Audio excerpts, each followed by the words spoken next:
World para archery championship 2025 की women's compound open category में किसने गोल्ड मेडल जीता है? गोल्ड मेडल जीता गया है इंडिया की शीतल देवी जी द्वारा। बहुत इंपॉर्टेंट है, नाम इंपॉर्टेंट है। Sheetal Devi from India has won gold medal. कौन सी कैटेगरी में? विमेंस कंपाउंड ओपन कैटेगरी में वर्ल्ड पैरा आर्चरी चैंपियनशिप में। 2025 वर्ल्ड पैरा आर्चरी चैंपियनशिप जिसको आयोजित किया गया है साउथ कोरिया में, वहां पे इंडिया की शीतल देवी जी ने विमेंस कंपाउंड ओपन में गोल्ड मेडल जीता है। किसको हरा के?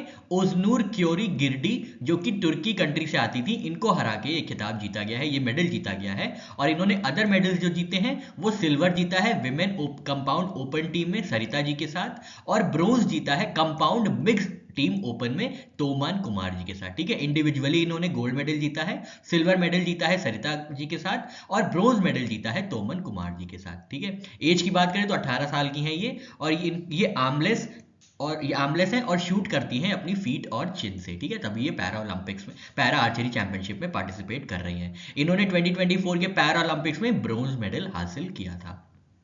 अक्टूबर 1 2025 से इंडिया का पहला free trade agreement European block के साथ इंप्लीमेंट किया जाएगा। इस यूरोपियन ब्लॉक में कौन कौन सी कंट्रीज हैं? तो ये हैं स्विट्जरलैंड, नॉर्वे, आइसलैंड और लिechtenstein, जिसके साथ इंडिया ने फ्री ट्रेड एग्रीमेंट किया था, और ये एग्जीक्यूट किया जाएगा 1 अक्टूबर 2025 से।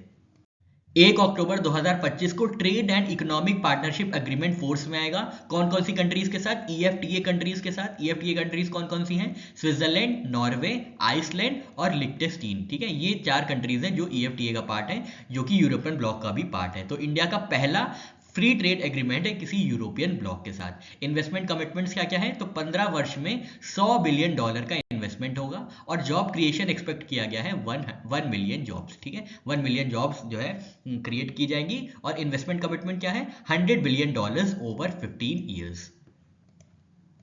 सितंबर 2025 में इंडिया भूटान के बीच cross border railway links approve किया गया है। वो कौन से क्रॉस बॉर्डर रेलवे लिंक्स हैं? तो 2 रेलवे लिंक्स हैं। पहला रेलवे लिंक है कोकराझार से गेलपू, और सेकंड रेलवे लिंक है बनराहाट से समझ से। ये 2 रेलवे लिंक्स है, पहली बार अप्रूव किए गए हैं इंडिया और भूटान के बीच में।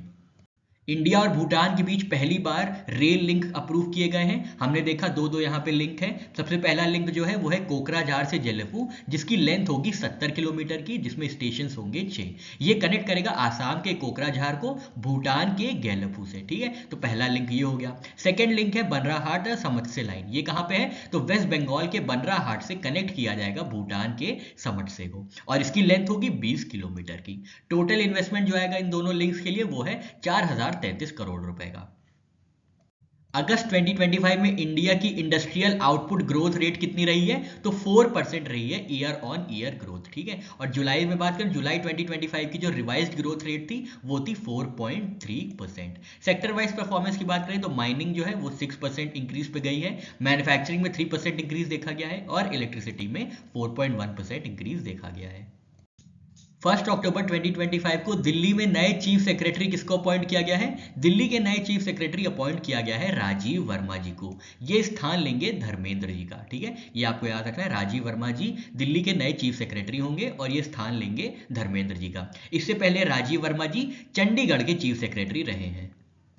कौन सी डेट से 2 फैक्टर ऑथेंटिकेशन मैंडेटरी कर दिया गया है सारे डिजिटल पेमेंट्स के लिए? तो 1 अप्रैल 2026 से मैंडेटरी हो जाएगा 2 फैक्टर ऑथेंटिकेशन जितने भी डिजिटल पेमेंट्स इंडिया में किए जाएंगे।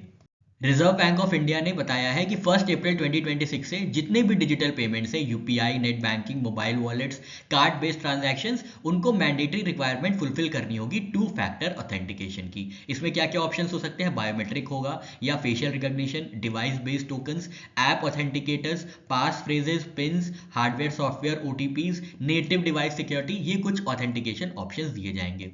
ठीक है, तो कुछ छोटी छोटी जो लो वैल्यू ट्रांजैक्शंस हैं उनको छोड़ के बाकी सारे डिजिटल ट्रांजैक्शंस में अब ये 2 फैक्टर ऑथेंटिकेशन एप्लीकेबल होगा।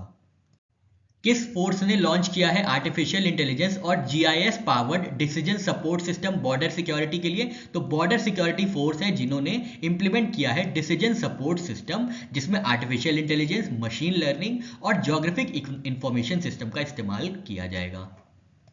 2025 के इंटरनेशनल एमी नॉमिनेशन में दिलजीत दोसांझ की किस फिल्म को नॉमिनेट किया गया है? तो दिलजीत दोसांझ जी की फिल्म है अमर सिंह चमकीला, जो कि नॉमिनेट हुई है 2025 इंटरनेशनल एमी नॉमिनेशन के लिए। ठीक है, कौन सी कैटेगरी में? बेस्ट एक्टर कैटेगरी में इनको जो है नॉमिनेट किया गया है फॉर टीवी मूवी या मिनी सीरीज।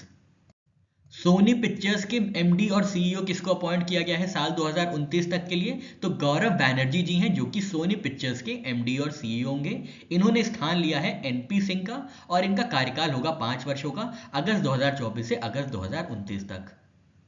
इंडियन आर्मी ने गनर्स डे कब सेलिब्रेट किया है, कब ऑब्जर्व किया है? तो 28 सितंबर को ऑब्जर्व किया जाता है गनर्स डे इंडियन आर्मी द्वारा। सितंबर 28, 2025 को ऑब्जर्व किया गया है। कॉमेमोरेटिंग यूनिट कौन सी है? तो बॉम्बे माउंटेन बैटरी, जिसको रेस किया गया था 1827 में, वो कॉमेमोरेट करती है गनर्स डे को, और ये इंडिया की ओल्डेस्ट आर्टिलरी यूनिट है जो कि सर्विस में है। अंत्योदय दिवस 2025 कब ऑब्जर्व किया गया है? तो 25 सितंबर 2025 को ऑब्जर्व किया गया है अंत्योदय दिवस 2025। क्या मौका था? तो 109वीं बर्थ एनिवर्सरी थी पंडित दीनदयाल उपाध्याय जी की। वर्ल्ड फार्मासिस्ट डे कब ऑब्जर्व किया जाता है और थीम क्या है? तो वर्ल्ड फार्मासिस्ट डे ऑब्जर्व किया जाता है 25 सितंबर को, और इस बार थीम है थिंक हेल्थ थिंक फार्मासिस्ट। 2025 के सबसे पावरफुल स्टॉर्म का क्या नाम है? सबसे पावरफुल स्टॉर्म का नाम है सुपर टाइफून रगासा। सुपर टाइफून रगासा जो है ये कैटेगरी 5 के इक्विवेलेंट है, जो कि साल 2025 का सबसे पावरफुल स्टॉर्म है। इसमें ताइवान, फिलीपींस, हांगकांग और सदर्न चाइना जैसे रीजन्स इफेक्ट किए गए हैं। प्रगति प्लेटफॉर्म कब लॉन्च किया गया था? तो 25 मार्च 2015 को लॉन्च किया गया था प्रगति प्लेटफॉर्म, और हाल में ही अभी 49th प्रगति, जिसका फुल फॉर्म है pro active governance and timely implementation, की मीटिंग हुई थी, जिसको चेयर किया गया था प्रधानमंत्री नरेंद्र मोदी जी द्वारा। याद रखना है 49th प्रगति मीटिंग हाल में ही आयोजित की गई थी। यूनियन कैबिनेट ने capacity building and human resource development scheme के लिए कितना आउटले अप्रूव किया है? तो 2227 करोड़ रुपए अप्रूव किए गए हैं 15 फाइनेंस कमीशन की साइकिल के लिए capacity building and human resource development scheme में, जहां पे यंग साइंटिस्ट को एम्पावर किया जाएगा स्टेम फील्ड में एक्सीलेंस के लिए। सितंबर 2025 में आईसीसी ने किस क्रिकेटिंग बॉडी की मेंबरशिप को सस्पेंड किया है? तो यूएसए क्रिकेट को सस्पेंड कर दिया गया है 23 सितंबर 2025 को, क्योंकि गवर्नेंस फेलियर्स हुए थे वहां पे, जिसके चलते आईसीसी ने गवर्नेंस मेंबरशिप जो है बॉडी की, क्रिकेटिंग बॉडी की, वो रद्द कर दी है यूएसए क्रिकेट की। 7th फ्यूचर फूड फोरम 2025 कहां पे आयोजित किया गया था?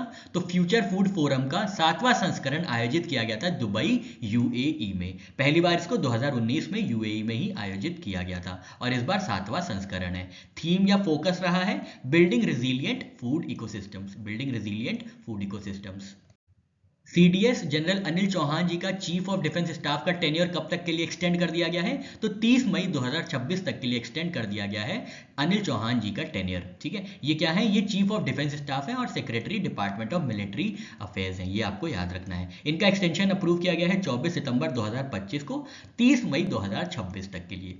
ये सेकेंड सीडीएस है इंडिया के, जो कि जगह लिए थे, स्थान लिए थे जनरल बिपिन रावत जी के बाद सितंबर 2022 में, और इसके बाद इनका जो है टेन्योर एक्सटेंड किया गया है 2026 तक। वर्ल्ड एनवायरनमेंट हेल्थ डे कब ऑब्जर्व किया जाता है और इस बार की थीम क्या है? तो थीम है क्लीन एयर हेल्दी पीपल, और इसको ऑब्जर्व किया जाता है हर वर्ष 26 सितंबर को, world environment health day. World contraception day कब ऑब्जर्व किया जाता है और थीम क्या है वर्ल्ड कॉन्ट्रासेप्शन डे की? तो थीम है a choice for all, agency, intention and access. ये थीम है वर्ल्ड कॉन्ट्रासेप्शन डे की, जिसको ऑब्जर्व किया जाता है हर वर्ष 26 सितंबर को। सितंबर 2025 में किस मिसाइल को सक्सेसफुली टेस्ट किया गया है रेल बेस्ड मोबाइल लॉन्चर से? तो रेल बेस्ड मोबाइल लॉन्चर से टेस्ट किया गया है अग्नि प्राइम मिसाइल को, जिसकी रेंज होती है 2000 किलोमीटर तक की, और 2 स्टेज सॉलिड प्रोपेलेंट का इस्तेमाल होता है एज प्रोपल्शन। तो याद रखना है अग्नि प्राइम को टेस्ट किया गया है रेल बेस्ड मोबाइल लॉन्चर से।